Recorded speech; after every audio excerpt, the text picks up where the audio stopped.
咱们这个霹雳10的总师，2016年珠海航展上跟大家一起去聊天的时候，就跟我们聊天的说嘛，说这我们这个霹雳10，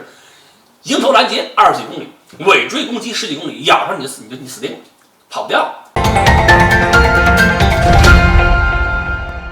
各位观众大家好，欢迎来到防务面对面，我是王雨田。自从俄乌开战以来啊，俄罗斯可以说呢还是空天权还是牢牢的握在手里了。虽然乌克兰的飞机呢能不断的起飞，但是呢还是有很多被击落了。但是呢，乌克兰的地面导弹部队呢也给俄罗斯造成了很多杀伤。现在俄罗斯呢空天军呢也是改变了一些战法，导致自身的损失呢也是逐渐的减小。等于说乌克兰那些老的导弹呢就是不大有用了。现在呢，德国说可能要支援一款新的导弹给乌克兰了，这个叫LRST 啊，这个东西如果真的给了乌克兰，会给战场带来什么样的变化？我们今天呢，请刘晓飞老师来给我们讲一讲，这款新导弹可能在战场上发挥什么样的作用啊？这个 LRST 啊，实际上就是过去欧洲搞的那个红外热成像制导的，就是空对空的一个格斗弹。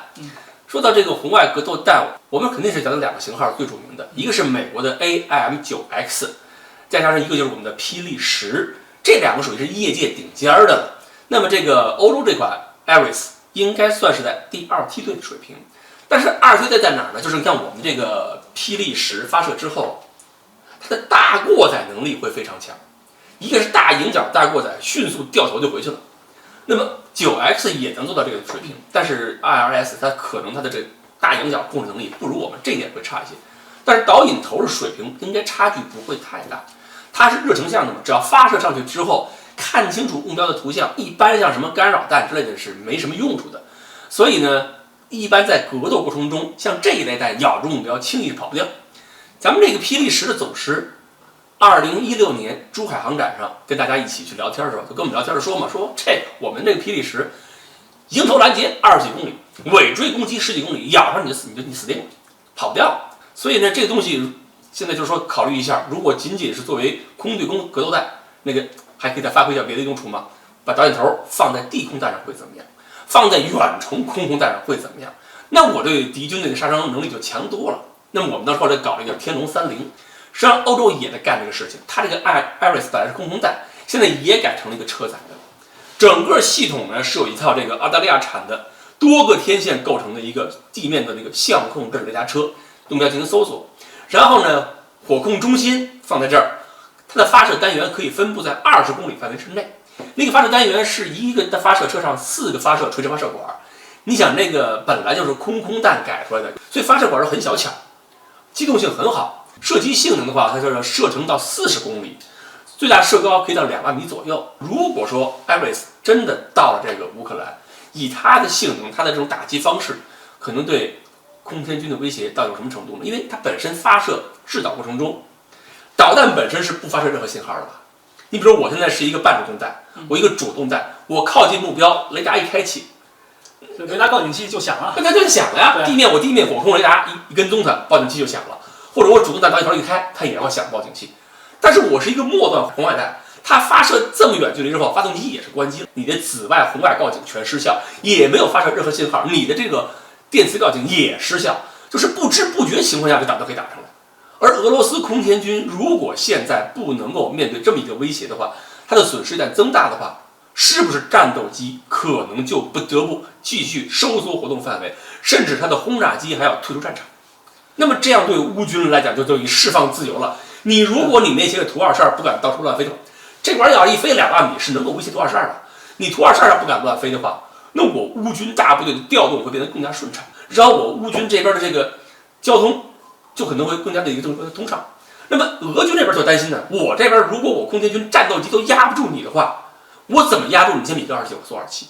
现在米格29和苏27还天天能够起飞挑战我俄罗斯空天军的这个制空权。如果我自己战斗机再不敢飞的话，整个制空权易手不是不可能。其实啊，这是俄罗斯那个打仗打到现在，我们也看俄罗斯在对地空导弹的这个压制上啊，其实并不是太成功。自己被击落了很多那个战斗机了。据统计哈，现在好像是苏35被击落过，苏34被击落过，那个苏27个不用说了。然后都加起来好像都有10-20架了吧？各种那个直升机，直升机更多了。对。那如果这种先进的防空导弹再侵人的话，那俄罗斯确实是有一个很大的问题。就是对俄罗斯现在一个好消息就是，交货不会很快，因为现在我们知道顿巴斯战局是核心的一个关键点了。但是如果德军这边真交货的话呢，估计快的话3-4个月，要是慢的话可能若干年。就是说，如果德国人真的是敢于把现役几套装备拎出来，你先用着再说，那可能是威胁真的是不小。但是如果这个导弹是进入到乌克兰战场了之后呢，那俄罗斯会有什么样的反制手段呢？你可以大概设想一下。俄罗斯的反制手段可能还真的会比较少，因为它整个发射、它整个火控可以离得比较远一些。你能够找到发射阵地，不见得能够找到火控中心，就是指挥控中心。而且我们前呢，它机动灵活性也非常好，它甚至可以在离前线稍微远一点的地方。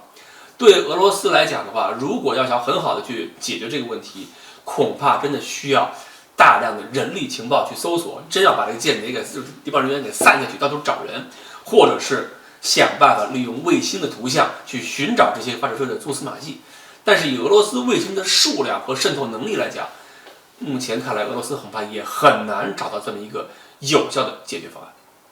现在呢，就是这么一款对于俄罗斯空天军威胁巨大的导弹呢，有可能会要加入战场了。那未来如果俄罗斯真的碰上这么一款系统的话，它是不是还有什么新的手段？我们呢还可以继续观察。毕竟啊，武器是死的，人是活的，各种各样新出现的战术也会丰富我们的这个知识库。好，本期节目我们先讲到这儿，欢迎大家关注，我们下期再见。